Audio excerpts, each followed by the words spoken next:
Stop crying is not the thing to say. This is how to empower your child against bullying, Mended Light.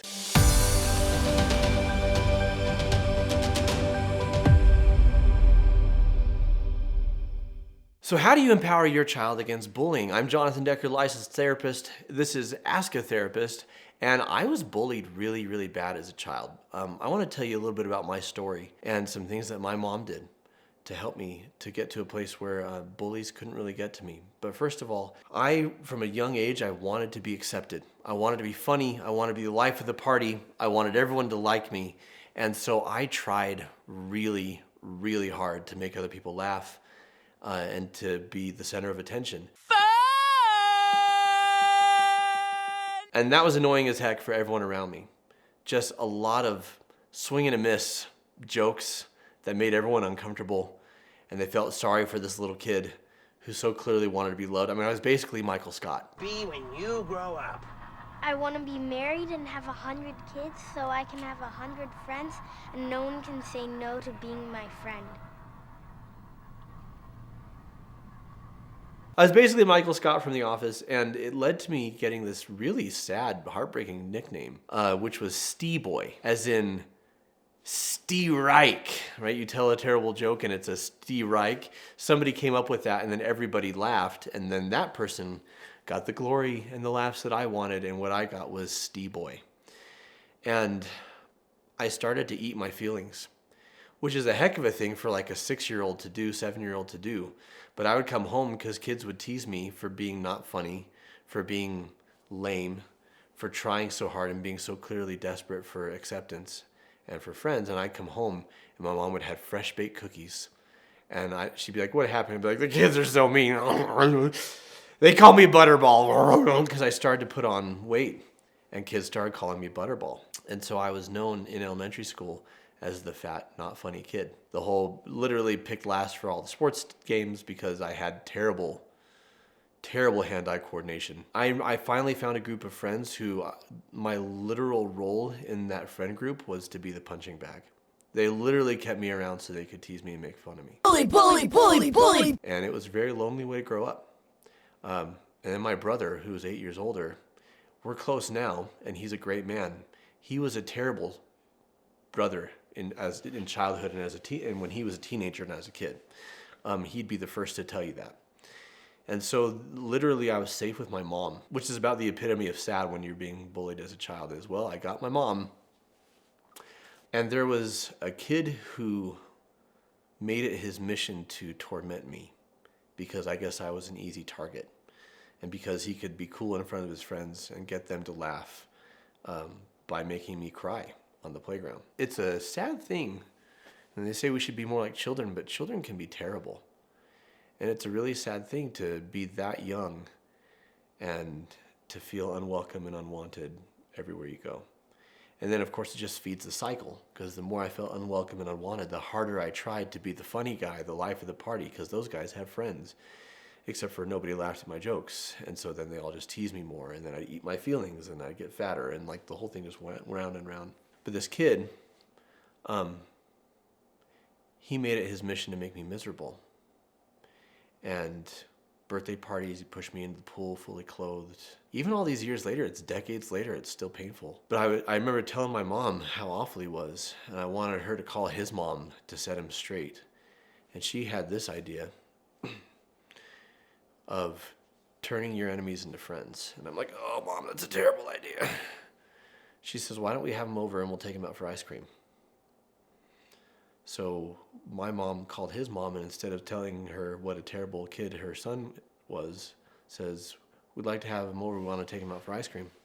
And we all went out, and my mom just talked to the kid about, "Who are you? What are your interests?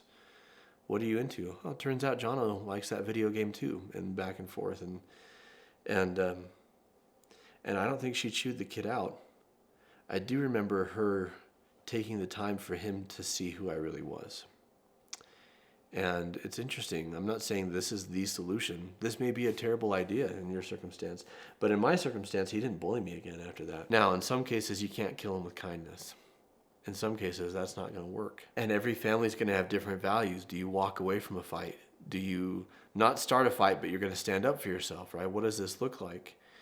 You have to explore the pros and cons of the different approaches. But the fact is, telling on kids, getting teachers involved, getting parents involved, that can be helpful. People can intervene, but the most helpful thing is empowering your child to love themselves and to see the good in themselves and to see their value. And to see that the behavior of a bully is really about the bully. It's not about the person who's being bullied. That bullies crave acceptance, they crave love, they crave adulation, they crave power. And that they pick on people because of the things that they want.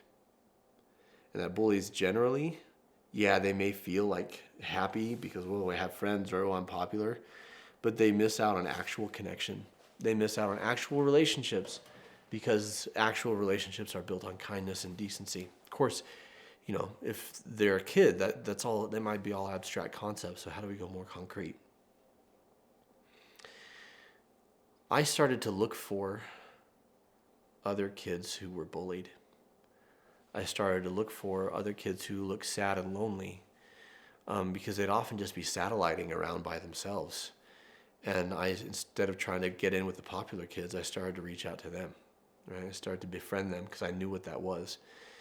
And we started to collect people, the freaks and geeks, like that old TV show. We started to collect people. And this is a lesson I've learned in life, that our pain empowers us to help other people. It helps us to be more compassionate towards what other people are going through. And I knew what it was to be bullied, to be rejected, to be sad, and to be lonely. And so I started to reach out to those kids, and they were safe with me. They could be at home with me. And we built a group that grew and grew and grew through middle school and through high school until by senior year of high school, there were a couple hundred kids in that group. And the group was Come As You Are. We had people who were jocks, we had people who were theater people, we had people who were chess people, we had people who were music people, all sorts of interests, and there was no judgment. Even to the point where some of the quote unquote cool and popular kids abandoned ship because their friend groups were idiots and they wanted to hang out with people who were having fun and staying out of trouble. Empower your kids to use their pain to connect with other people who are in pain, and to have a place of safety and a refuge. Empower your kids to see that the bully's behavior is a reflection on the bully, not on them. Empower your kids to see that, yes, you love them because you're their parent, but also because you're their parent, you have a front row seat every day to who they are, and you know them better than anybody else. You don't love them just because you're their parent. You love them because you see in them specific things that are worthy of love. Build your child up with specific praise so that they know it's not just some vague parent-child love, but that they are seen, that they are valued. Encourage them in their talents, encourage them in their interests. And honestly, some of it has to just be endured. Right? We can have parent-teacher conferences, and we can talk to the parents of the bullies, and we can get the schools involved, and we can do all sorts of things, but that's a Band-Aid. Some of it gets better if you turn bullies into friends. Some of it gets better if you reach out to people who are sad. Some of it just doesn't go away because there are jerks in school, and then there are jerks in adult life, right? And so prepare them to endure it well. And the best way to endure it is, my value is not determined by people who are cruel. My value is not determined by people who spend their time looking for things to tear down in other people.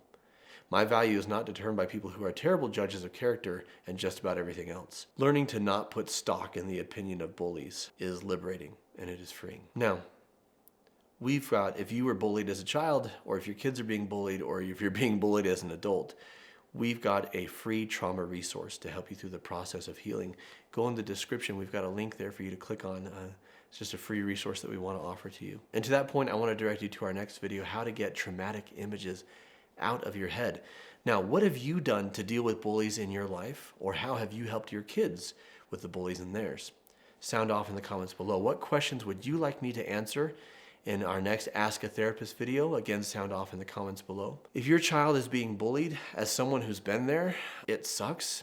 It still affects me to this day, but it doesn't drag me down. I've got a good life, and I'm happy with who I am, and I love who I am. Help your children keep their eye on the long ball, right? The long game, that there is so much more and that it does get better. I'm Jonathan Decker with Mended Light. Keep shining your light because we need it, and I'll see you next time. And here it comes, right there. Here's the video. Told you it would be here, and I told the truth because I'm not a bully. Bullies lie, but friends tell the truth.